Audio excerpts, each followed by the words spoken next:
మార్చి నెలలో మన movie artist association పెట్టాము. అప్పటి నుంచి ఇప్పటి వరకు నేను సినిమా కూడా చేయలేదు. దాంతోపాటు మా ఇంట్లో చాలా చాలా ప్రాబ్లమ్స్. ఎందుకంటే మూవీ ఆర్టిస్ట్ అసోసియేషన్ కోసం ఇంత మెంటల్గా పనిచేస్తున్నావే అని నన్ను తిట్టి లాస్ట్లో చివరికి నా కారు మర్సిడీస్ బెంజ్ పోవడానికి కూడా కారణం ఇదే. ఓకే, ఇప్పుడు చిరంజీవి గారు బ్రహ్మాండంగా మాట్లాడారు. కరెక్ట్, లోకంలో ఇలాగే మాట్లాడాలి, అందరూ కలిసి వెళ్ళాలి, అందరూ కలిసి నడవాలి, అందరి ప్రజాస్వామ్యం అన్నది ఉండాలి. అది బ్రహ్మాండంగా మాట్లాడారు. బ్రహ్మాండంగా మమ్మల్ని అంతా కలిసి నడపమంటున్నారు. ఎస్, కానీ ఇక్కడ ఒక నిప్పుని కప్పిపూస్తే అది ఎలాగైనా పొగ రాకుండా ఉండదు. పొగ వస్తుంది అంటే నేను చెప్పి మీరు మాట్లాడినప్పుడు ఐ డి మీరు చెప్పారు ఉంటుంది. ఎలాంటి విషయాలు సర్దుకుపోయే విషయాలు చెవులో చెప్పాలి. ఇప్పుడు ఫ్యామిలీలో అందరింట్లో గొడవలు ఉన్నాయి, కానీ గొడవలు బయట తెలియకుండా మన కప్పిపుచ్చుకుంటున్నాము తప్ప. ఇక్కడ నేను చెప్పేది ఒకటి, మనమంతా హీరోలుగా సినిమాలో హీరోగా సినిమాలు యాక్ట్ చేస్తున్నాం, కానీ అదే హీరోగా మనం రియల్ లైఫ్లో పనిచేసినప్పుడు దాన్ని నొక్కేస్తున్నారు, దాన్ని తొక్కేస్తున్నారు. వినండి మోహన్ బాబు గారు, వినండి. ఊరికే మీరు అరిచేస్తే ఏది జరిగిపోదు. వినండి, మిమ్మల్ని చెప్పలేదు, కానీ నేను చెప్పేది మీరు అందరూ దయచేసి వినండి. ఇక్కడ ఈ మూవీ ఆర్టిస్ట్ అసోసియేషన్లో 26 మందిలో 18 మంది ఒకవైపు, 8 మంది ఒకవైపు.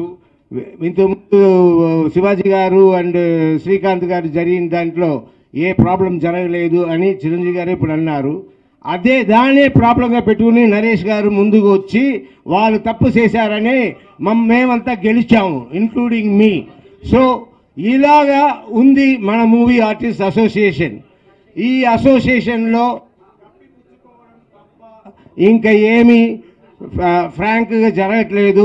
సరే, నేను ఇలాగే బతుకుతాను, దానివల్ల నాకు నిందలు వస్తారా అని, కానీ నేను సత్యంగా బతకాలనుకుంటున్నాను, నిజాన్ని చెప్తున్నాను. ఏదైనా ఇంత ముందే మాట్లాడి ఇక్కడ తీసుకొచ్చి ఉండాలి. మేము చిన్నపిల్లలు కాదు, అక్కడ వచ్చి ఓ మాట మాట్లాడేసి ఇక్కడ వచ్చి తీసుకొచ్చి అలా కప్పిపుచ్చేయడానికి. ఏదైనా సరిగా నడవాలి, అండ్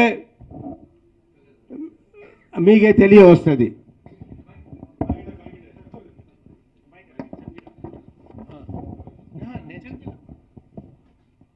నేను ఇందా చెప్పిన మాటకి విలువే ఇవ్వలేదు. మంచి ఉంటే మైక్లో చెప్పండి, చెడు ఉంటే చెవులో చెప్పుకుందాం గదిలో. అది గౌరవం ఇవ్వలేని వాళ్ళకి నిజంగా ఇది ఇక్కడ ఎందుకు ఉండాలి? ఎందుకు మనం పెద్దలంటే గౌరవం ఇచ్చుకుంటున్నాము? ఆ గౌరవం ఇవ్వనప్పుడు మేమంతా ఎందుకు ఉండాలి ఇక్కడ? ఎందుకు రసాభాస చేయటం? ఇది బయట ప్రపంచానికి మన బలహీనత చెప్పుకోవటం అనేది ఎంత ఇదిగా ఉంటుంది. అండ్ నేను దీన్ని తీవ్రంగా ఖండిస్తున్నాను. ఆయన ఏది మాట్లాడినా సరే వెరీ వెరీ సారీ.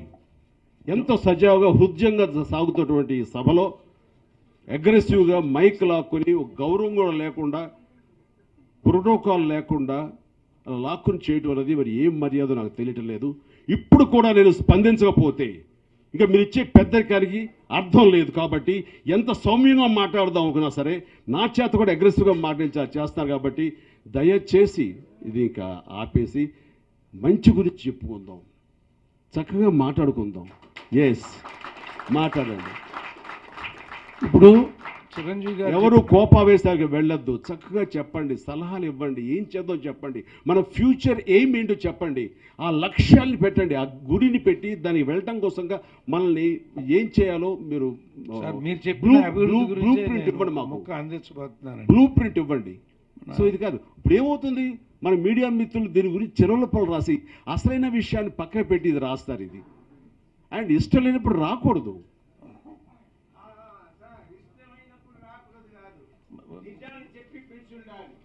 ఇష్టమైనప్పుడు వస్తాం, ఇష్టంగానే వచ్చాము, కానీ నిజం మాట్లాడేది ఒకటి, జరిగేది ఒకటి.